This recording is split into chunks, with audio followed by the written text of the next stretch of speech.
Hello? Is this thing on? Okay, this is crazy. I have been wanting to do a little booktube moment for what feels like 15 years. I'm not even joking. Like, I've been wanting to do booktube, talk about books, discuss books, media, things that I like. Just, I wanted to create a space that's purely for me to just yap, for the ADHD demons that are, that have swarmed my brain, to just be able to kind of like word vomit into the universe. And I've just decided that I'm doing it. I'm going to stop putting it off. I've had so many people tell me that I should just do this, and I'm doing it. I'm doing it because at the end of the day, like, you only live once, and for some reason, I need my opinion known at all times, just always. So I'm here. This is my first video on this channel.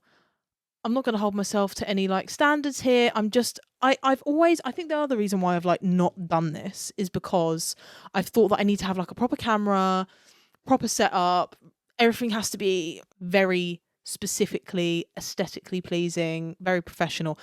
And the gag is, most channels that I watch these days are a person sitting down in the same position every single video, and they just sit and talk about the movies and books that they love. And that's what I'm going to do. I've set up my camera. I've got my microphone. I don't have one of those little handheld ones. I'm not on that level of influencer yet. Do you know what I'm saying? I'm using this mic because I also have 2 podcasts. I can't shut up, basically. I don't have one of those little handheld mics, so excuse the mic setup, but I don't want shit audio. I at least have some standards. Okay, I have some standards. So I thought, what can I do as my first video? I know there's that booktube tag that's kind of like get to know me kind of thing. I think you can get to know me through the videos that I make and the content that I want to talk about. I have free will, and this is the first video I wanted to do. I thought a good way of introducing myself in this kind of space is to talk about everything that I've read so far in 2026. I've had a pretty good reading year for me. I'm not going to lie. Like, I've kind of locked in. I kind of locked in and really said, okay, well, this year we're reading properly. I've just read a really nice eclectic mix of things. And I'm really excited to talk about them. This is a creative outlet for me, and I want it to be a place where I can just gush about books mainly. Sometimes movies, because they're my 2 loves. I love reading and I love watching movies, and that's all I do, and it gives me meaning to my life. So here we are. Let's get cracking, shall we? I've just been yapping. So I've got my list here in my little journal of everything that I've read in 2026, and we're just going to get started. Some of these I have read on my e-reader, a Kindle, big L, but that's the e-reader I have. I'm not going to buy another one until it's broken. So whatever. But some of these I've either read physically, which I have some. I have a little stack. Do you want to see my stack? Here we go. Oh, she's heavy. She's a bit heavy. Oh, here we go. Thumbnail. No, I'm joking. That's my little stack of physical, and I've got some. But I mostly read on my e-reader. That's like my favourite form and way to read. Now, this first book, it's a Charlie and Lola book. I'm gonna be so real with you. Also, if I keep looking there and not at you, it's because this is my first video. So like, let's give me some grace. I think we need to give me some grace. So if I keep doing this, mind your business. So my first book was a Charlie and Lola book. Because here's the thing. As much as Charlie and Lola is for kids, and I was a kid when I was first introduced to it, Lauren Child's illustrations are genuinely the coziest thing on this planet. Like, I love her as an illustrator, as an artist, and obviously Charlie and Lola is her biggest. It's her biggest thing that she's known for. And Charlie and Lola is a comfort watch. I'm sorry, I said it. Look at the world we're in. Truly, I could be doing worse things. Sometimes I watch Charlie and Lola. Shoot me. And so I realised I'd never actually read, because I loved the TV show, and I know they were books first, right? I'm pretty sure. And so I decided to read one of the books, and that's what I did. And I read, but excuse me, that is my book. So essentially, Charlie and Lola use the library. I know that's right. Charlie and Lola go to the library, and Lola likes to take out the same book over and over. So real of her, because that was me as well as a kid. And essentially, she kind of learns that she needs to share and let other people learn and discover this information. It can't just be her book that she keeps taking out. And then eventually she, spoiler for the Charlie and Lola book, she finds a different book to obsess over. So it was really, it was just really sweet. And when I have a kid one day, I will definitely read them some Charlie and Lola, because it's fucking cute. It's really cute. Anyway, the next book that I read is Walking the Invisible by Michael Stewart. Now, something you need to know about me is I love the Brontes, okay? They're my girls. I literally, you can see behind me, that's my Bronte shelf right there. That's my Bronte pile.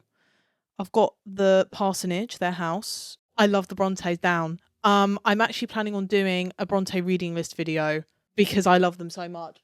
I have, in the last year, so like first half of this year, last half of last year, I've just been utterly new hyperfixation, new special interest, actually. And I went to Haworth in January with two of my best friends, Jess and Helen. Shout out to you two. Love you both down. And we went to Haworth, and before I went to Haworth, I wanted to kind of get an idea of the landscape. Sorry, I'm not holding the book up. There we go. That's the book. I wanted to get an idea of the landscape and what inspired these three incredible women, why Yorkshire was so inspirational to them, the surrounding areas of Yorkshire. And I just kept seeing this book crop up, and it's really good. It is really good. I did listen to it on audio, but I liked it so much that I got it physically. And because I plan on going back to Haworth forever, seeing it for the first time was a moment. And that's why see, this is the problem when you have neighbours and you film in front of your window. I'm just reading. Don't mind me. He's gone. I'm sure the embarrassment will go away with time. Anyway, I essentially wanted to get the physical copy because, as well, at the back of the book, there's loads of walking guides around Yorkshire and in Haworth and all of that. And there's like the Charlotte Bronte walk, the Emily Bronte walk, the Bronte Stones walk. And Michael Stewart, the author of this book, he also founded the Bronte Stones project, I'm pretty sure. So he knows what he's talking about. Michael knows what he's talking about. And this was really, really lovely. I really recommend you listen to it on audiobook. I think Michael has a really lovely reading voice. And yeah, if you love the Brontes, just read it. It's good. It's one of those, like, I love it when you have like, well, I love it when I have like an interest and I can go as niche as fucking possible into that interest, and like specifically walks you can do in Yorkshire and the surrounding areas around Haworth as well, but also just what inspired them. He does sometimes go on a little bit about like things that aren't fully related, and sometimes I'm like, Michael, babe, we need to get back on track, but I still recommend it nonetheless. I really, really do. Next one, still in the Bronte bag. We're in the Bronte bag. We haven't left yet. It is a graphic novel, and it's called Glasstown by Isabel Greenberg. This was such an absolute delight. I finished it really quickly. I mean, I tend to finish graphic novels quite quickly just because visually interesting, visually intriguing, and also I love the art style. So let me give you a little flavour of what it looks like. Don't know if you can see that. Can you see that? It's gorgeous. It's absolutely stunning. Essentially, the kind of story around this is, it starts off, I'm not going to give too many spoilers, but it starts off with Charlotte post the death of Emily Branwell, their brother, and Anne. And it's her grieving in the depths of grief. And if you know anything about the Brontes, they had a lot of juvenilia, which I am very excited to get into. In that pile up there, I have a whole collection of their juvenilia that I am just like itching to get to. And essentially, while she's in the depths of grief, a character from this guy here, he basically starts to reappear into her mind, and she just can't believe that she's seeing him, and he basically just gets her to kind of remember the stories that they would tell, and like it's a really good introduction to their juvenilia, I feel. So yeah, it's just, I think the core message of it that I really love is the fact that even as kids, when I don't know about you guys, but I was a very imaginative child, and all of these worlds that you kind of conjure up in your head, they never really leave you. Like those kind of states of storytelling that you get into where, you know, you're making characters up or whatever it may be, they're always a part of us and they don't leave us. And in times of, and also I love that in times of deep distress, heartache, again, grief, creativity and imagination, and our imaginations can actually save us. And I really love the story. And again, the illustrations are gorge. They're absolutely stunning. So if you love the Brontes, again, you got to read this. It's really good. So the next one's an audiobook. I actually really recommend you listen to this on audio. It's Harriet Tubman live in concert by Bob the Drag Queen. I don't know a lot about Bob the Drag Queen. I like Bob the Drag Queen. I know that they've got a podcast and things like that. But like as an online personality, I'm aware of them, and any clip I've seen of them really makes me laugh. But the actual idea behind this book just completely, it was just completely up my street. It was totally my kind of thing. Essentially, it takes place in a world where a bunch of dead famous people have come back to life, like Cleopatra, things like that. And Harriet Tubman, the very famous abolitionist, she also came back to life. And essentially, she decides she wants to start a band and make an album. And Darnell, the main character, he is someone who looks up to Harriet Tubman a lot. And essentially, because he's quite a famous producer, she contacts him and is like, I want to make an album and you're going to help me make that album. And he's like, hell, what? Like, what the hell? So it's the journey of them making this album, putting on this concert. And the main thing I loved about it, people who are famous can really impact our lives in a myriad of ways, but especially when someone who is like passed on. I mean, like the Brontes, right? The Brontes inspire me so much, especially like when I do my own kind of writing and everything, because I write for myself for fun. I don't do it for, it's not professional or anything like that. But like their stories and everything I've learned about them as people are very inspiring to me. So I love that this book kind of explores how people that we don't even know can shape our lives in completely different ways. And like, it was so creative. It's such a unique idea, first and foremost. Secondly, the narrative voice was exquisite. It was just exactly my kind of thing. And the book was such a perfect length. It was such a perfect length. And again, on audiobook, Bob read this brilliantly. So I really recommend the audiobook. Really, really brilliant. I haven't shared any star ratings for these. Oh, hang on. Let me go back and give my star ratings. So for the Charlie and Lola book, I gave that like a 4 out of 5. Walking the Invisible, I gave like a 3.5, because as I said, there were some moments where I feel like Michael went off-piste a little bit too often. But like, again, really great. Glass Town, I gave a 4 out of 5. Really loved. And then Harriet Tubman, I also gave a 4 out of 5. I don't give 5s out easily, guys. I'm really specific. I'm kind of that person. I'm that annoying person that does not give 5s out really easily, and I hate it about myself. Anyway, my next book, Half His Age by Jennette McCurdy. I've actually got a signed copy. That's the thing, because I loved Jeanette's first book. I'm glad my mum died. Best book title to ever exist. Best book cover to ever exist. I mean, it's incredible. And so when I heard she was writing fiction, because I just loved, again, her narrative voice was so exceptional in her first book, her memoir. Essentially, it's about a Waldo, which is the weirdest name. I kind of loved it though.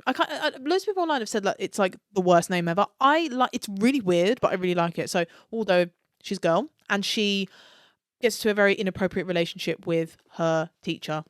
Taylor's oldest time. Bad and wrong. Point being, I was really excited about it because in her memoir, she touched on a lot of those themes in her own life where she was in big age gap relationships. And I thought she would have some really interesting insights where she could kind of like explore them in like a fictional sense. Not for me, I fear. It's not for me. I gave it like, what did I give it? Like a 3-star, 3.5 star? I think it was more like a 3-star. I'll tell you what it is. I sped through this. I read this in 2 days, I think. Like, I literally inhaled this thing. I inhaled it. She's an incredible writer. Like, I can't fault her as a writer. Her writing is so digestible. It's addictive. It's really addictive. I just felt like the story didn't really go anywhere. Like, what are we trying to say, Jennette? What are we trying to say? I feel like, I mean, I love the commentary around our use of social media and how we all kind of thrive off of getting these cheap dopamine hits. I mean, I could talk about that all day long, but like, I loved that exploration and like her shopping habits, things like that. Like Waldo's shopping habits, because she's very, very sad and lonely person, and it's really horrible to see because her mum isn't really there for her either, and it's, you know, she the only person she can really speak to is this disgusting predator, which is what he is. I just thought the ending fell so flat for me. Like, I can't lie to you, like the ending was dead. It was dead. Like, it didn't really go anywhere. It had all of these, it was saying all these things, but it wasn't actually saying anything at the end of the day. Do you know what I mean? And again, I can't really go into it without spoiling it, so I'm gonna leave it there. But like, I didn't hate it. It was most definitely interesting. It was definitely an interesting book, but I was a bit let down. I was a little bit let down by this. I'd say it's more of a 3-star. Definitely. I can't give it lower than a 3. I feel like that would be really harsh because, again, the writing is so good. I inhaled this thing. Not for me, Jennette. But any other book she releases, I will be sat. I'm at the bookshop. They're telling me to leave, but I'm seated. I'm waiting for the next Jennette McCurdy book. Do you know what I'm saying? She's great. That book didn't hit for me. Oh, another letdown.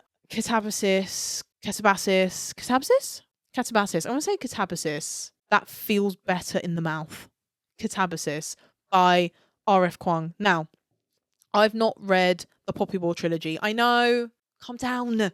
Stop screaming at me. I will read it. I read Yellowface and I really liked Yellowface. I did actually, I listened to it on audiobook. I thought it was absolutely fantastic. Again, I inhaled that. That was an audiobook that I just flew through.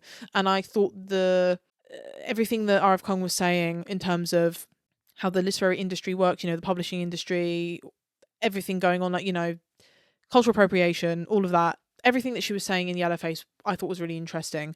And when I heard about Katabasis, I feel like I've switched how I'm saying it like a million times within the last minute. Katabasis, fine. Katabasis. When I heard about Katabasis, about how there were 2 PhD students who were going into hell to save their advisor because they need a recommendation. When I heard that, like, is it a log line? Is that what it's called? That summary of the book? I just remember being like, I'm seated. And it came out, and this is how you know how excited I was. And it was the same thing for Half His Age. I went out and bought the hardback straight away because the Waterstones edition was absolutely stunning. It was absolutely stunning. And I was like, this is going to be everything. This is going to be everything. Because one thing I love to do is critique academia. That's one thing I like to do. Yeah. And unfortunately, this book was a slog. It was a slog. I could not believe that hell was that boring. Like, you're going through hell and I'm bored. Please make it make sense. I felt that the main character, she was very complicated and very layered. However, I found her so deeply unlikable. I could not get on board with what she was putting down. Like, we're supposed to root for this girl and I don't care. And again, I can't go into specifics without spoiling it, but I just really wish it kind of delved a little bit further into... It goes there, don't get me wrong. Like, you know, going into how academia is extremely, you know, there's a lot of racism, there's a lot of classism, you know. It goes there, but it doesn't go there enough for my personal taste. I really wanted it to go deeper. And it just didn't. Also, this is also a romance, okay? And I love romance. But the romance was dead. Peter and Alice, I could not root for these two because they actually, I don't think they're meant to be together. That's my truth. I couldn't root for them because I feel like they did not belong together because they don't communicate. And actually, that's pretty much the main reason, is because they don't communicate, and that is a problem. And there was so many. This book, Katabasis, could have been 10 chapters shorter. Like, truly, like, there was so much filler. It's like, you know, when you watch a TV show and there's a season, and in that season, you get to those certain seasons of a TV show where it's just like, wow, there's been like 13 episodes of filler, and I'm tired. It felt like that. So when I finished this book, I was happy. And that's not a great thing. So I gave it about 2.5 stars. Really not for me, unfortunately. I was so excited about it. I thought it was going to be my book of the year. I really did. Because everything about it, you know, set in Cambridge. I love Cambridge. I like the area of Cambridge. I've never been to Cambridge University. I ain't that smart, darling. I ain't that smart. But little vibes of dark academia here and there. I was ready for it, but it didn't deliver, unfortunately. Okay, next book is Animals by Emma Jane Unsworth. Now, I had seen the film years ago, like the actual film adaptation. I had seen that years ago, and I thought it was fine. I thought it was just fine. Then, basically, I have a film podcast, Serving Cinema. I'll link it in the description, where my friend Elliot and I talk about movies, and we were about to review the new Wuthering Heights film. Big L. Obviously, Fork Found in Kitchen, of course, it was terrible. But I was doing a lot of research before recording that episode because I wanted to come with some facts. And I was watching some interviews with Margot Robbie and whatever, and she had mentioned, because I think she was doing, someone was asking her about books that she loved, and she mentioned Animals by Emma Jane Unsworth. And I was like, you know what? I've heard a few people say that they love the book. And so I'm gonna read it. And I found it on audiobook, and it was only about 6 hours, so I was like, perfect. And you know what?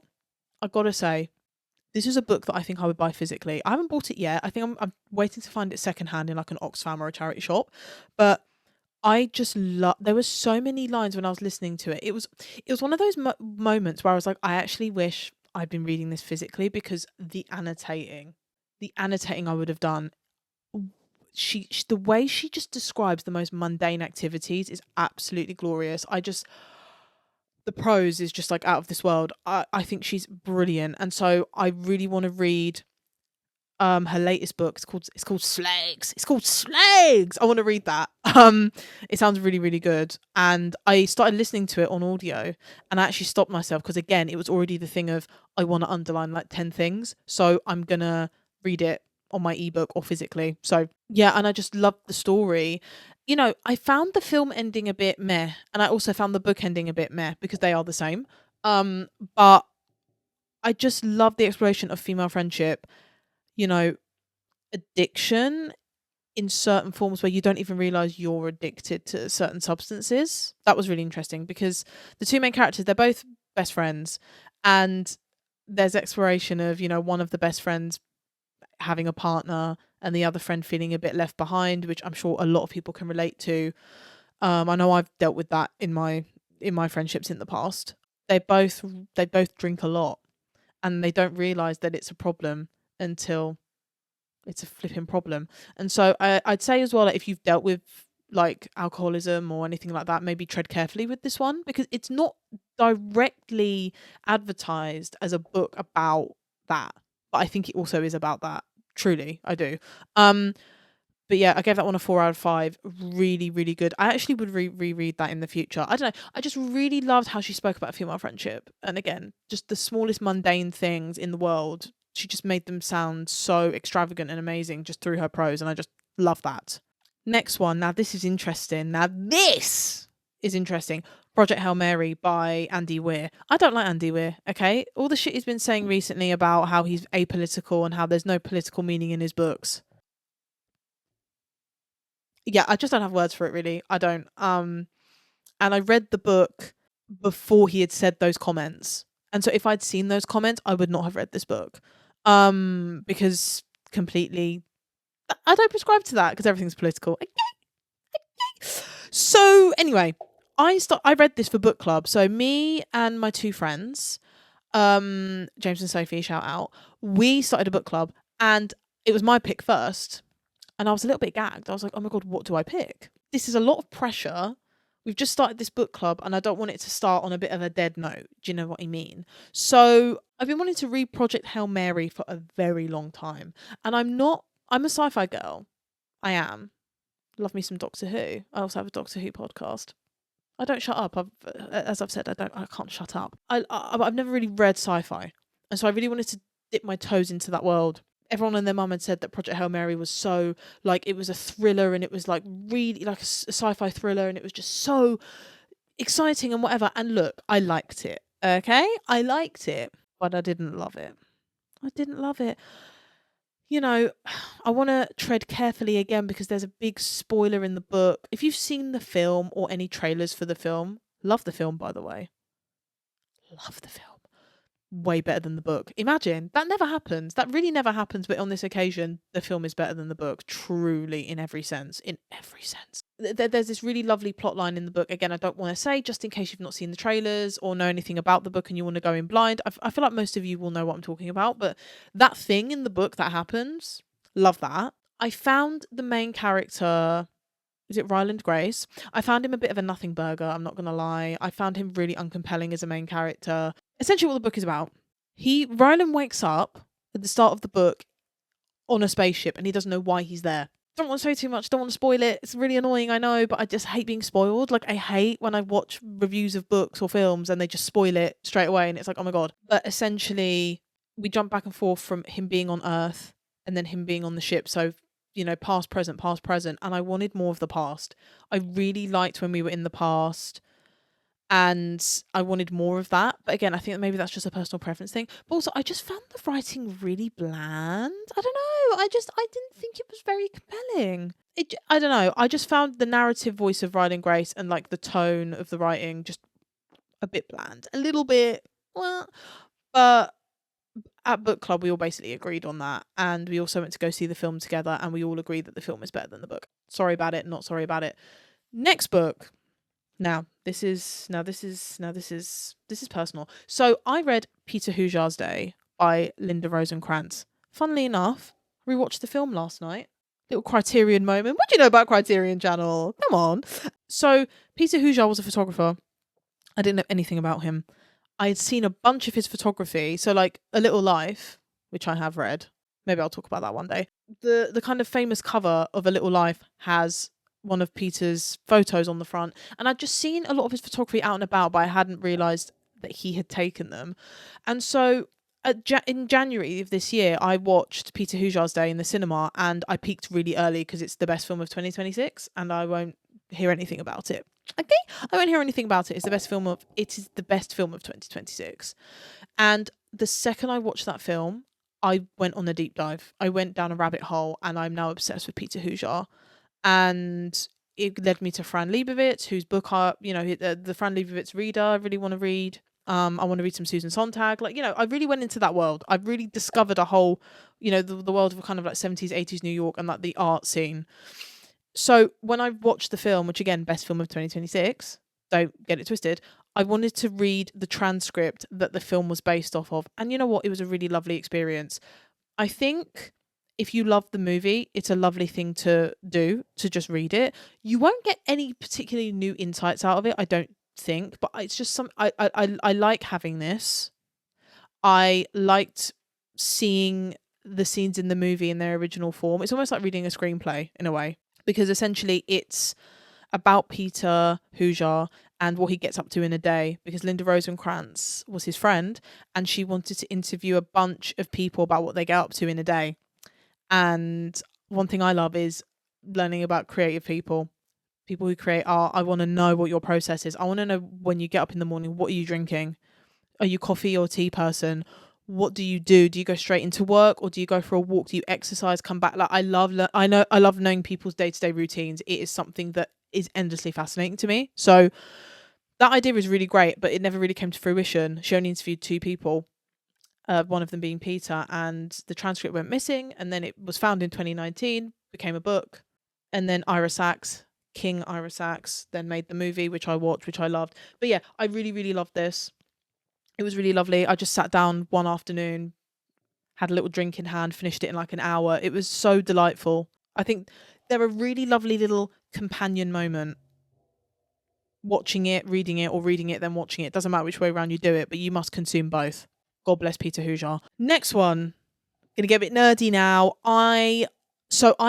The Doctor Who target novelizations are really interesting. So if you're a fan of Doctor Who, you know that these things exist. They are basically the episode. A lot of them are just like the episodes of the TV show, but in narrative form. And you may think, well, I've seen the episode, I don't really need to read the book. I beg to differ. Okay, if there's an episode of Doctor Who that you like and it's a target novelization, I urge you to read it, because one, it will take you 2 seconds to read, And second of all, there's so many like little tidbits and insights. So like an episode of Doctor Who that I love is 73 Yards from series 1 of the second RTD era. A lot of you probably logged off after I said that. Don't care. I love series 1 of the new era of Doctor Who. Now the cancelled era of Doctor Who. Ooh, dark. Anyway, they released a new set of Target novelizations, and they released The Satan Pit as a Target novelization, and I ate this shit up. It was so fun. It was so fun because I love that two-parter down bad. Like, it's so good. Something I found really funny though is so some of the tidbits that was included, and part of the reason why I couldn't fully love this book was Danny, the character of Danny. And in this book, for some reason, they've made him fancy Rose, and he has a crush on Rose, and it's really weird and really creepy. Like, it was just the most unnecessary addition to the story. I didn't understand why they felt the need to add that in. It wasn't present in the show. Yeah, not for me. Really, that part really let it down for me. But I liked the fact that the episode, the way the kind of framing device of the story to get us back in the episode and to retell the story in a really new and interesting way was really good. And I can't say what that is because, again, spoilers. Anyway, next book. Now this is a corker, this one. So I love Grady Hendrix a lot. He's probably my favourite horror author at the moment. His book, How to Sell a Haunted House, is one of the best things I've ever consumed in my life. And I loved Final Girl Support Group. And I've been meaning to read the next book, Witchcraft for Wayward Girls. As it always transpires, I'm always just like, I never get around to reading the things I actually want to read, which is a really annoying habit that I'm trying to break. Anyway, book club again. This is a book club pick. It made me cry. I don't cry when I read. I cry when I watch movies. I don't know why with reading, I find it really hard to cry. So if I cry when I'm reading something, it means that it moved me to fuck. Like, I am moved. It really got me. It's essentially about, I think is it in the 80s or 90s? I'm not sure. Or is it present day?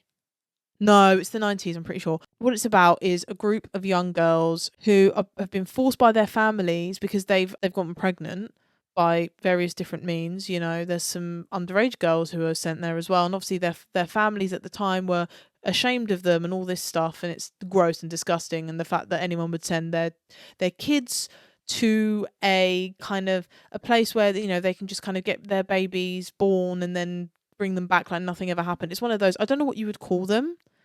Is it Wayward houses? Is that what they're called? Is that why it's called Witchcraft for Wayward Girls? I'm not sure. But essentially it's about this group of girls and how they discover witchcraft. And it was so beautifully written. Like, a lot of the time, male writers, I'm not saying they can't write women, but I feel like they don't understand women a lot of the time. Not the case with Grady Hendrix. My God, I sobbed. There was a specific chapter in the last quarter of the book that I actually had to put the book down because I couldn't breathe through my nose because I was crying so much. I was so congested. It was really, really emotional. I think it could have gone a lot witchier, and that's like the criticism I've seen of this book, is that it wasn't witchy enough. For me personally, what made me love the book in the end really wasn't even like the witchy aspects. It was just this group of young girls trying to make sense of the world, right? And where they fit in it. Don't want to say too much, don't want to spoil it, but it's his least horror-y book. I'll say that. Out of everything he's written that I've read, it's his least horror-y book, but it's absolutely one of my favourites. I was floored. It's my favourite book. Oh, is it? Okay, this and another book, which I'm about to talk about, are tied for my favourite books of the year. And this next book is Yesteryear. Everyone and their mum's been talking about Yesteryear. They're still talking about it. And something that I love to do is talk about how much I hate the far right. So with the rise of the far right, we've been seeing all of these kind of like trad wife influencers coming into our online spaces, like Ballerina Farm and Nara Smith and all those people. And I don't really engage in that stuff because obviously it doesn't interest me. But I have been endlessly fascinated by those kinds of influencers and kind of just everything that they stand for, but also kind of where what it tells us about where we are in society at the moment, right?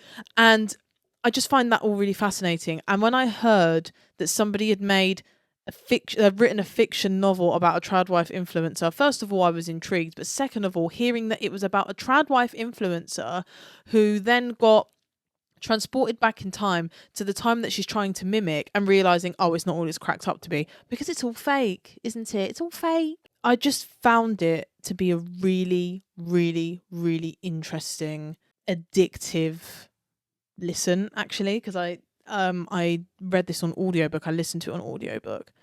And what I loved about it is obviously the main character, she's so unlikable. She's just everything that I would never want in a friend, in a loved one. Imagine her being my mum, my God. Like, she's just the most unlikable character that I've ever read. But do you know what's really interesting is something that I really hate in film, TV, fiction, literature, whatever, is when you have this really evil character that just has no nuance. There's no nuance, there's no layers to the character, because they can't just be all evil. There has to be a reason why they are the way they are. And you still not like them, but also feel bad for them. And I did kind of feel bad for her in this book, which I found really interesting, because I usually don't feel bad for these kind of like irritating right-wing influencers, because that's what they are. You know, these trad wife influencers are, you know, let's call it what it is. But I felt bad for her in a lot of ways. I disliked her and despised her intensely in a lot of ways, but I also felt bad for her in a lot of ways. But also thought she was really evil, but also a product of the society that we live in and that she lived in. But also, like, do you see what I mean? Like, my brain was on fire. Like, the neurons were firing all over the gaff. My brain was just working overtime in the best way. Wow.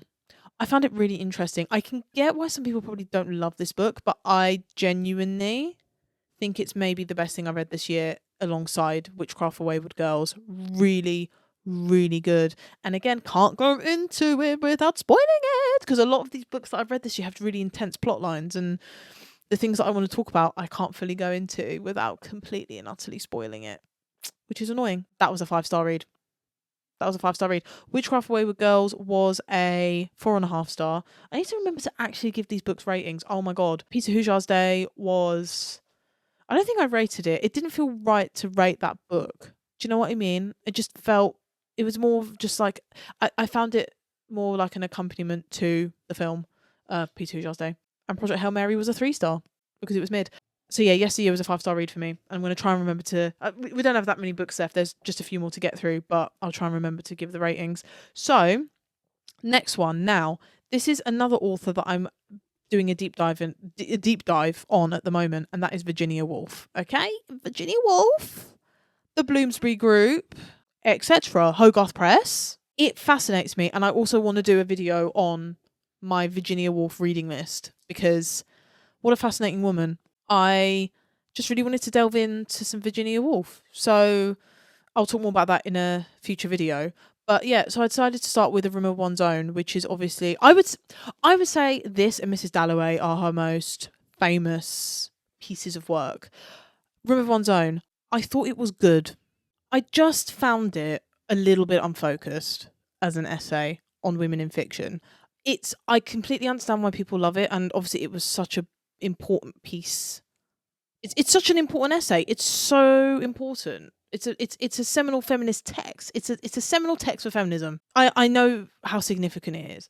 I just found it at some points really unfocused. And I know a lot of modernism can be that way. Like, it's very stream of consciousness and all of that. But it's giving when my ADHD is really bad and I just start like going off topic 15 million times, kind of like I'm probably doing in this video. I needed her to stay on track a bit more. It was getting at some points I found it really frustrating, because it was like, I love these kind of like weird analogies that she's giving, and like, you know, these kind of fictional stories she's telling along with the real, right? I really like that. And there's some really beautiful quotes here. I mean, you can see I've sticky tabbed it. Like, you know, there's some really beautiful lines in here. And I will probably reread it at some point, because I like, especially the last chapter of it, I adored. It was just the middle. The middle was it was actually quite a slog, unfortunately, in the middle. But the kind of the first half and the last little bit really spoke to me. But the middle, it got a bit lost. It's one that I've not given up on yet. A little 3 out of 5 for me. Room of One's Own. Next book, 2 left. We're almost there. two left. Stowaways by Andre Aciman. So I really, really want to read more of Andre Aciman's books. I love Call Me By Your Name. I know, basic, ooh, but I love the book. I mean, the film is very important to me as well, but the book was amazing also. And I want to read some of his essay collections. I want to read Enigma Variations. That's on my summer TBR actually, is to read Enigma Variations when I'm on holiday. And I wanted to read, because he's been bringing out a lot of like shorter fiction recently. Like he brought out a book called, is it The Man from Peru, which I read on holiday 2 years ago, which I liked. I did like it. It didn't blow me away, but I did really like it. And I just love his writing style. And so he brought out, is it a Room on the Sea, A Room by the Sea, A View from the Sea, something like that, which I'm gonna read.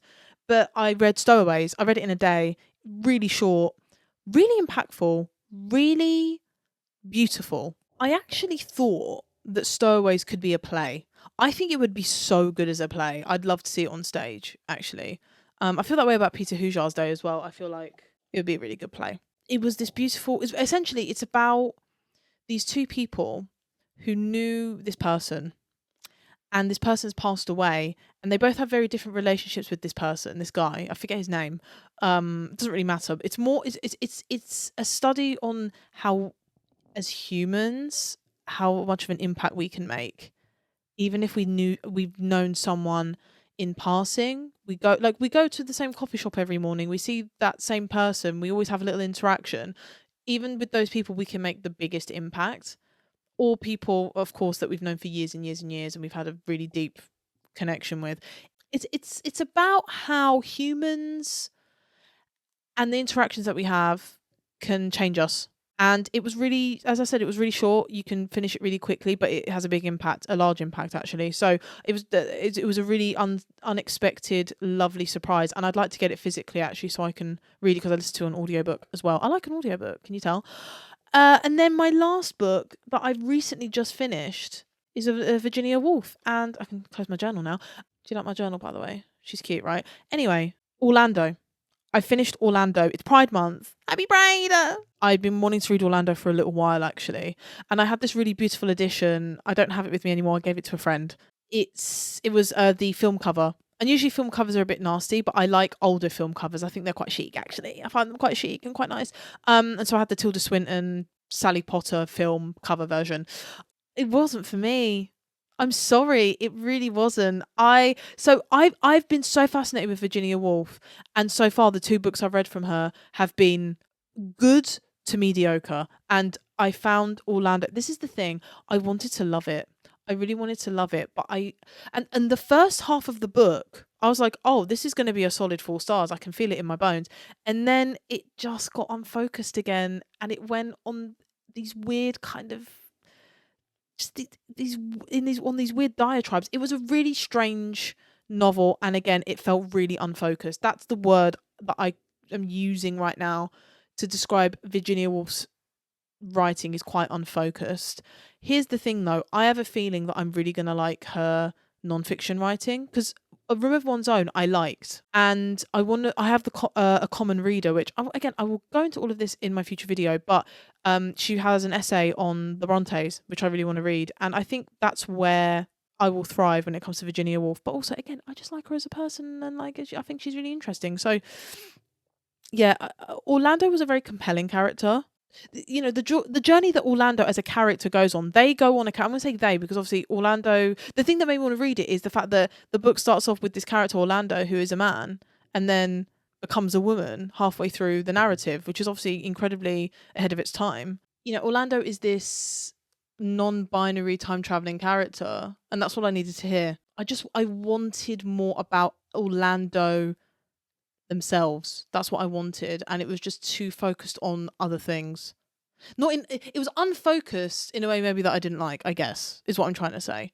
So yeah, it was like a 2.5 star for me, unfortunately. I'm not giving up on Miss Wolf yet. I'm not giving up. You know, watch this space. Again, I will make a future video on her and the reading that I want to do around her and things like that, and that's going to be really exciting. So yeah, that's it. Apologies for the multiple angle changes. My camera is awful and there's no storage on it, so I have to keep like pausing and transferring the footage over to my laptop. It's really annoying. I really hope you enjoyed this video. I hope you will stick around and see what I get up to on this channel. I'm really excited to start this journey. It's going to be fun. It's just going to be a bit of fun, isn't it? That's all I want. A bit of fun and to yap about things that I'm passionate about. Thank you for watching. Subscribe. If you love film, I have a film podcast called Serving Cinema, link in the description. And if you love Doctor Who, I have a Doctor Who podcast, link in the description. Please check them out. Subscribe to this channel. Love ya. Leaving ya. Saying bye is really awkward, isn't it? Bye. Bye. So awkward. Saying bye is really awkward. Anyway, bye everyone.